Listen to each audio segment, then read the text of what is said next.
You are watching Notepad. I am your host, Ibrahim Sani. We're going to be talking about the budget throughout the week. Let's first understand a little bit better the budget presentation. We've seen enough conversations that took place over the weekend.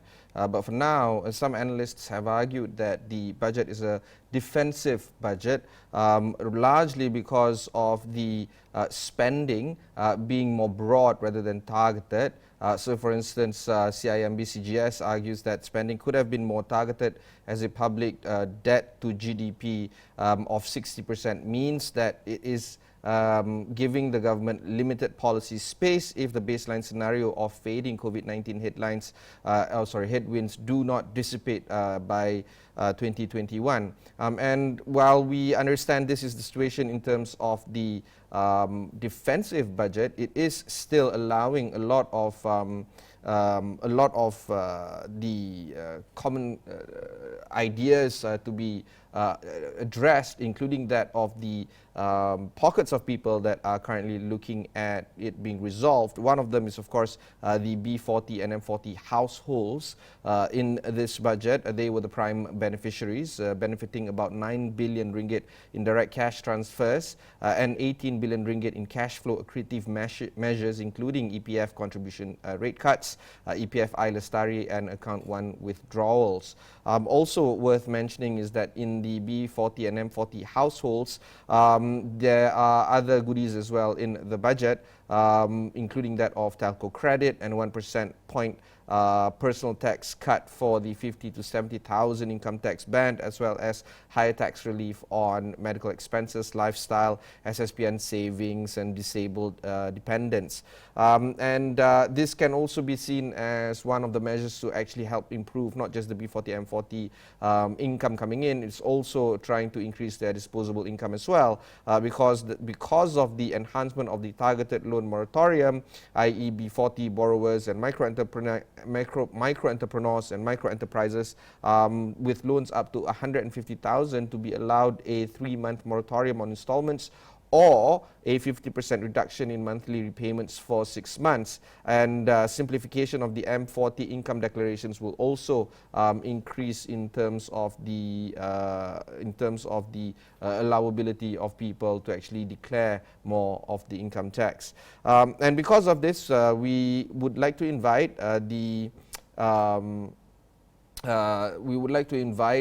Tax Director of PwC, Haizam Aziz, here to discuss with us some of the key features that he feels that the budget is trying to address, particularly that of the income of the budget, because when you cut tax rates, we look at the ability for the government to raise more money, so that these are two diametrically opposing ideas. So here to understand that a little bit better is Haizam. Well, I guess if you look at the budget announcement in terms of the spending that they plan to spend, 322.5 billion, the highest ever spending announced by the government. Obviously, the funding will come from the revenue that the government plans to generate, as well as borrowings. But I think in terms of the revenue, if I were to look at the revenue that they plan to actually generate, it's basically coming from taxes. Obviously, I think that have always been the driver over the years and will continue to be so in 2021. So if I look at the Ministry of Finance fiscal outlook, the revenue coming from taxes is about 73.6% of the total revenue. The other main contributor will be coming from investments. Now, I think in terms of the taxes itself, if I were to look at the breakdown of the taxes, 64.6 billion is expected to be collected from companies by way of the corporate income tax. Another 42.4 billion will be coming from personal income tax. I think the numbers, I mean, if you look at it in isolation, seems reasonable, but comparatively, if we look at the 2019 numbers, the 2021 numbers is actually slightly higher. The 64.6 billion for corporate income tax is slightly higher as compared to the 2019, which is the pre-COVID time, it was 63.8 billion. So I think it does seem to suggest that the government is expecting the country to be on the road of recovery from, or rather in 2021. And basically that in turn will mean that the business is expected to pick up and improve from the current situation. More jobs will also be created, lowering the unemployment situation, and therefore that will actually enable the company to make more profits. More people are working also. Means that more taxes will be collected by the government.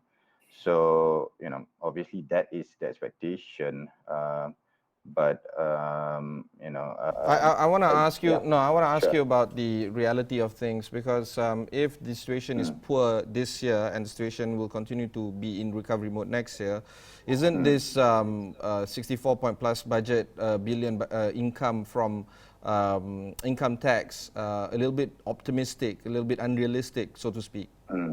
Yes, so yeah, I mean, I was alluding to that actually because if we look at in comparison, if you look at the 2020, they are expecting to close at 59.4 billion. So yes, so if you look at 64.6, it does seem to be on the high side, and it does seem to be very optimistic.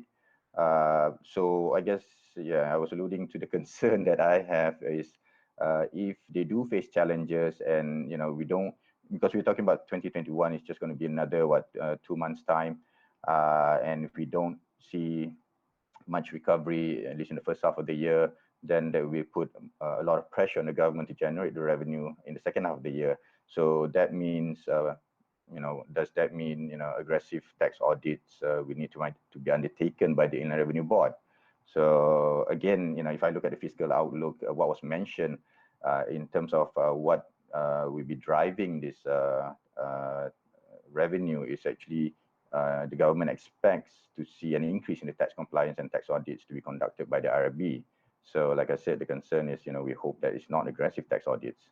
Yeah, okay. Another element of this is, of course, trying to improve on the capture of tax, which means GST has to come into play. A lot of people are expecting some sort of softening the ground for GST reintroduction, perhaps even next year, but that didn't come in this budget. So does this mean that the government is at all not interested in reintroducing GST back into the system?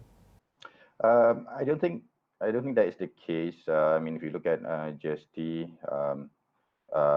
it was introduced in Malaysia back in April 2015. Obviously, it was abolished when the Pakatan Harapan government took over. But in terms of transparency and being a more efficient tax system, the fact that about 160 countries have actually implemented GST, or value-added tax equivalent VAT, it is something which will enable the government to generate more revenue simply because of the broader tax base compared to the current sales tax and service tax. Now, on the flip side, if we talk about GST being a broader tax base, this would mean that more Malaysians will be impacted by the reintroduction of GST. So I think that is probably the reason why 2021 was not the ideal year to reintroduce it.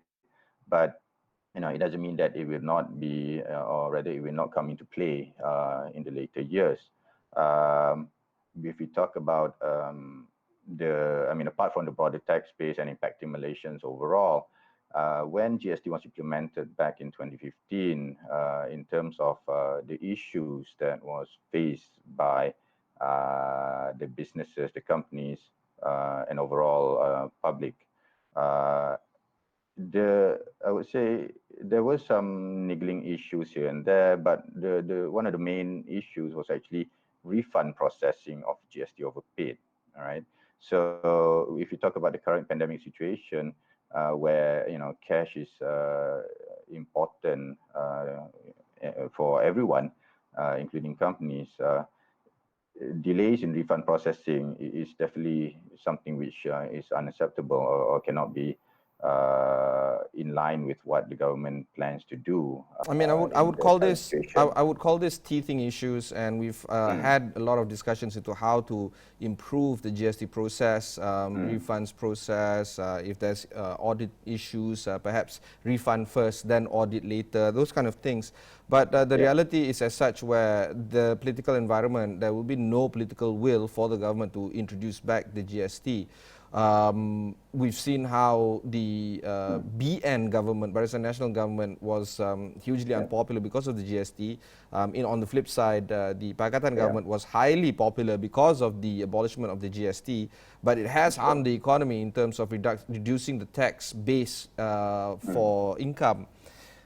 Is this a situation where GST is needed but will never be introduced because the popular opinion is that they don't want it? Well, I don't think so. What probably or perhaps the government can consider is when they plan to reintroduce the GST, obviously they need to overcome the teething issues, make sure that, like I said earlier, it's supposed to be a more efficient tax system. So implement it properly, make sure that all these teething issues are overcome so that, it does showcase its nature of being a more efficient tax system. But I think more importantly is perhaps maybe if the government decide to reintroduce GST is introduce it maybe at a lower rate as compared to what was done previously, which was 6%, right? So perhaps maybe they might want to consider lower or going below 5%. I don't know, maybe Some 3%, MPs 4%. are arguing that would be the Yeah. better or more prudent way to bring it down instead of, That's or right. even zero rise Yeah. it, meaning that the thing is in place. You can either scale up or scale down. Let's move on to another topic right now, Sure. which is of course the big issue of Lestari, the ability for people to withdraw from account 2 up to 12,000 ringgit. That was before the budget that was announced. Now the government is introducing account 1 reduction withdrawal, 500 a month times 12 months. So we're looking at about 6,000 ringgit for targeted group. Do you think that this is a wise move that was done by the government? Well, I guess unprecedented time calls for unprecedented measures, right? So, everyone keeps on saying that account 1 is meant to be for your retirement well-being, and it is something which they have never allowed you to actually withdraw, apart from probably investing, right, in unit trust and whatnot, and then also if you exceed 1 million, and then you can withdraw the excess. But apart from that, it's something which has never been touched. Is what you call untouchable, so to speak, until you hit a certain age and a certain amount. So I guess there are people who really needs the money. All right. So I was actually watching the interview that you guys did with the PM on Saturday night, and the way he said it, it was something which he himself appealed to the finance minister to actually allow for this special one-off approval for the really those people that really needs it. And if you look at it, the announcement that was made, it was meant to be targeted, all right? Of course, that one is still subject to the criteria and the explanation or detailed explanation that's to be released by the EPF. I believe it's later this week. I think it's they were saying 11th of November. So we're looking at probably about 600,000 EPF members that will be able to take advantage of this withdrawal. So yeah, I think it's something that is needed by those people that are really affected. Those who have really, for example, like lost their jobs and just don't have any other means of income. Okay, we'll take a short break before we continue our conversation with Haizam. Don't go back. Don't go anywhere.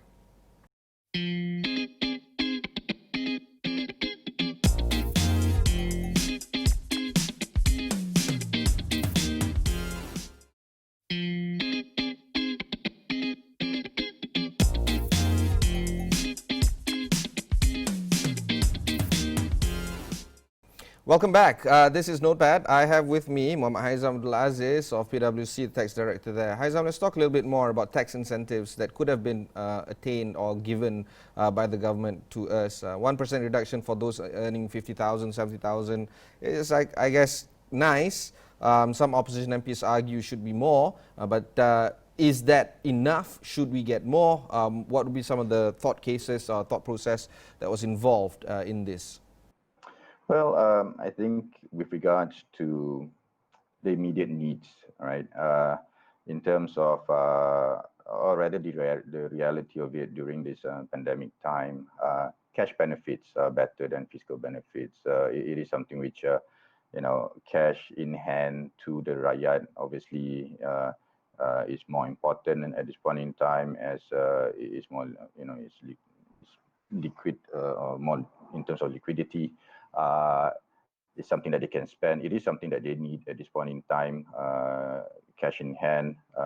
If we talk about tax cuts as an example, the problem with that is probably, it will take some time, and also the cash may not be as available in hand, may not be as much as the gift outs or the goodies, so to speak, that is being given by the government. So that is something which I think maybe what the government has done or announced in this budget. So many cash handouts that have been given, even before this, the Penjana, Prihatin, and whatnot. It is something which has been undertaken not just in Malaysia but also other countries across the globe. That everyone suffers from this COVID-19 pandemic. So yeah.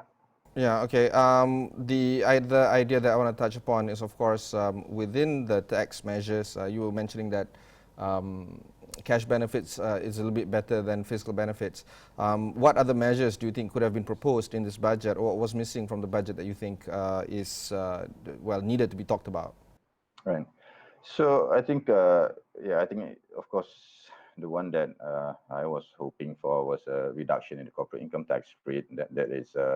That is one, at least by 2%. And then if you talk about the personal income tax, we only saw 1% reduction within that particular bracket.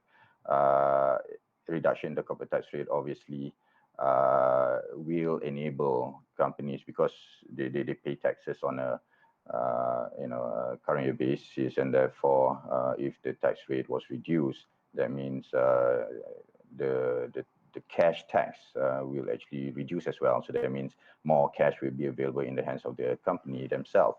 So what that means is basically, they can in turn spend accordingly, and then also perhaps means there'll be more job opportunities. And that in turn, we talk about multiplier effect, right? So you have more taxes, more employment, and that also means more income tax, personal income tax. So the multiplier effect will have a positive impact on the overall economy. Yeah, of course, when we talk about multiplier effect, people are talking about the SME assistance as well. It seems like the assistance that was given by the SME, while a lot, might not be targeted enough. And when we started the show, we were talking about public to debt GDP at 60% cap. Perhaps, do you believe that a more targeted approach should be done instead of this broad-based approach that the government is doing right now? Well, I guess obviously, if we talk about a targeted approach, it is something which sometimes it can be administratively costly rather than a blanket approach. But yeah, I think it's something which maybe certain. I guess I'm aware that certain industries, perhaps the government could have done more. I mean, I think that tourism industry in particular, I think maybe there was something there, but like I said, probably something more could have been done, because we are seeing a lot of, for example, I mean, the borders with regards to foreigners is still closed, and hotels in KL, as an example, they rely a lot on these foreigners flying into the country and staying at this hotel. So I am aware that there have been a lot of hotels. We're talking about 5-star hotels here that have actually closed temporarily because of the fact that they are just not getting any people to stay there. So that is something which I was hoping to see as well, at least something from a tourism perspective. So if we talk about I think the results outside of KL probably is not too bad because you have when when the MCO or CMCO previously was lifted, we do have the local or the domestic tourism to actually support these other resorts outside of KL. Finally, let's talk about the projections. The government anticipates anywhere between 6.5% to 7.5% in 2021. And when we look at the contraction of the economy from 5.5%, negative 5.5% here today, we're looking at over 10%, over 12% actually, of growth or clawback in terms of the jaw gap. Do you believe that this is a realistic forecast that the government is imposing on us for 2021? I think coming back to the earlier point I was making with regards to the revenue collection itself, if whether the government is being optimistic, yes, I think they are being optimistic, but I think they have to be optimistic because they have to remain positive that the country can actually turn around the situation and with and I guess in 2021, when the time comes, they will need to further put in place measures to further improve the situation if they foresee that, or they see that the ongoing situation is not doing so well at that point in time. So it is something which perhaps you may be optimistic at this point in time, but it is something which like I said, they most probably will revisit if they foresee there's a need for it. Thank you. That was Haizam Aziz of PwC, Tax Director there. If you've missed any part of this interview, just head on to Astro AWANI, find Notepad. There's a lot of interviews like this that can be found there. Again, the whole week we'll be talking about the budget, so stay tuned to Astro AWANI, your #1 breaking news channel.